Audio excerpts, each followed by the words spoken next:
El hombre que coleccionaba a Poe, de Robert Bloch.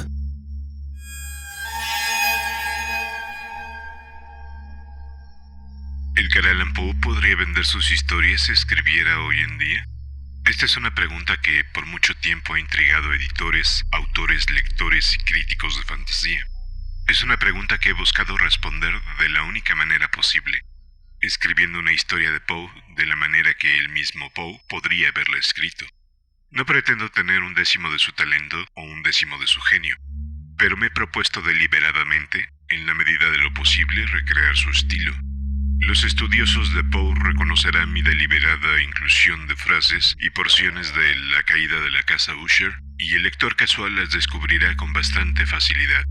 El resultado es, yo creo, una historia de Poe, en un sentido más bien único y especial, y uno que me dio un gran placer de escribir como tributo a la figura a la cual yo, como cualquier otro escritor de fantasía, le estoy en deuda. Robert Bloch. Durante la totalidad de un nublado, oscuro y silencioso día en el otoño del año, cuando las nubes colgaban opresivamente bajas en el cielo, yo había estado pasando solo, en automóvil, a través de una región particularmente lúgubre del campo, y finalmente me encontré a mí mismo, mientras las sombras de la noche avanzaban, a la vista de mi destino. Admiré la escena frente a mí, la casa misma, y las simples características del paisaje de la región, las paredes descoloridas, las ventanas como ojos vacíos, algunos juncos tupidos y unos pocos troncos blancos de árboles podridos, con un sentimiento de absoluta confusión mezclada con abatimiento. Me pareció como si alguna vez antes hubiera visitado este sitio, o leído acerca de él, quizá en algún cuento frecuentemente examinado, y sin embargo ciertamente no podría ser así, ya que solo 3 días habían transcurrido desde que había conocido a Lancelot Canning y recibido una invitación para visitarlo en su residencia de Maryland. Las circunstancias en las que conocí a Canning eran simples. Yo había asistido a un encuentro de bibliófilos en Washington y le fui presentado por un amigo mutuo. Una conversación casual dio lugar a la discusión absorbente e interesada cuando él descubrió mi obsesión con las obras de fantasía. Al enterarse de que yo me encontraba en vacaciones, viajando sin itinerario fijo, Canning me apremió para que me convirtiera en su huésped por un día y para examinar, a mi gusto, su inusual exhibición de objetos de recuerdo. «Siento desde nuestra conversación que tenemos mucho en común», me dijo. «Para que lo sepa, señor, en mi amor a la fantasía no me inclino ante nadie. Es un gusto que tal vez heredé de mi padre, y de su padre antes que él, junto con sus considerables adquisiciones de ese género. No dudo que usted se verá gratificado con lo que estoy preparado para mostrarle, ya que con la debida modestia me permito designarme a mí mismo como el coleccionista más destacado del mundo de las obras de Edgar Allan Poe». Confieso que su invitación como tal no me cautivó, ya que no respaldo al adorador del héroe literario o al coleccionista erudito como tipo.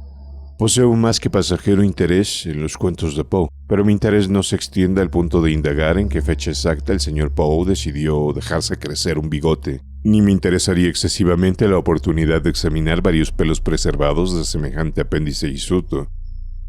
Así que fue más bien la persona y la personalidad de Lancelot Canning mismo lo que me motivó a aceptar su ofrecimiento de hospitalidad, ya que el hombre que propuso convertirse en mi anfitrión podría él mismo haber salido de las páginas de un cuento de Poe. Su modo de hablar, como me he esforzado por indicar, estaba caracterizado por una cortés arrogancia tan frecuentemente ejemplificada en los héroes de Poe, y más allá de toda certeza, su apariencia confirmaba el parecido.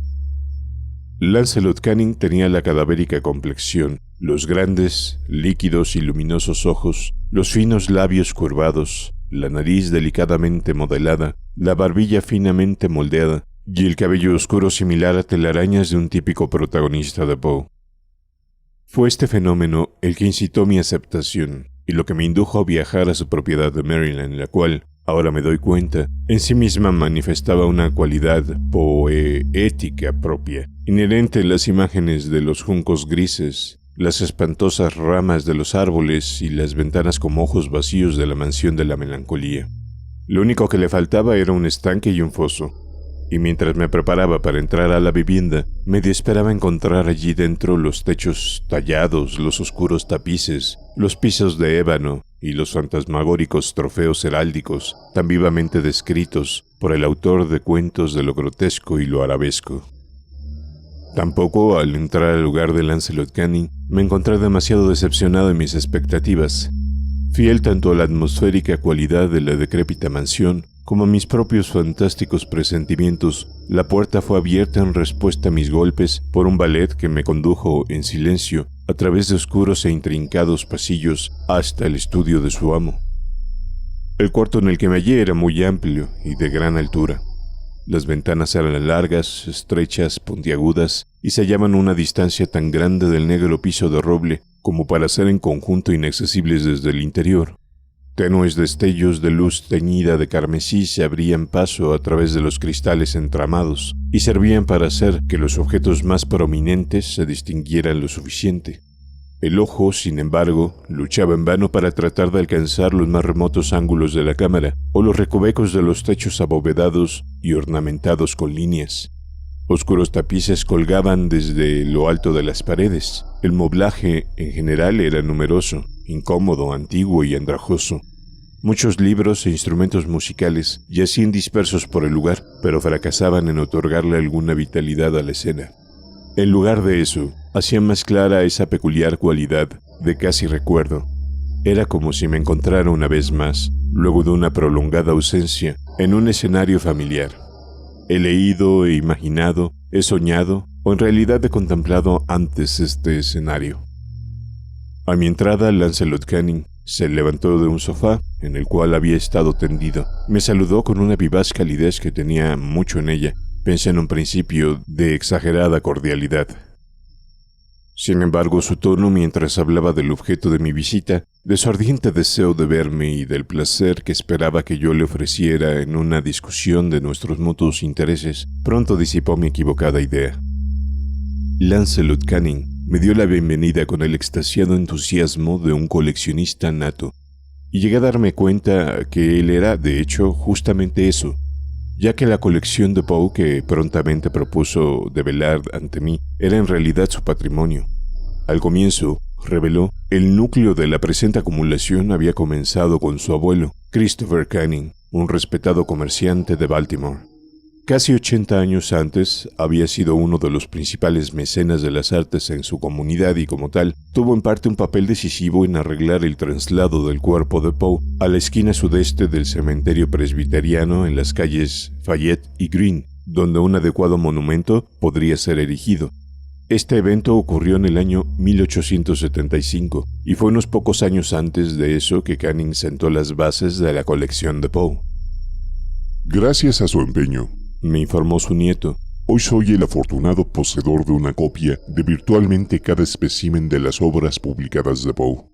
Si pasa por aquí, y me condujo por un apartado rincón del abovedado estudio, pasando los oscuros tapices a una estantería que se elevaba remotamente hasta el sombrío techo. Me complacerá corroborar esa afirmación.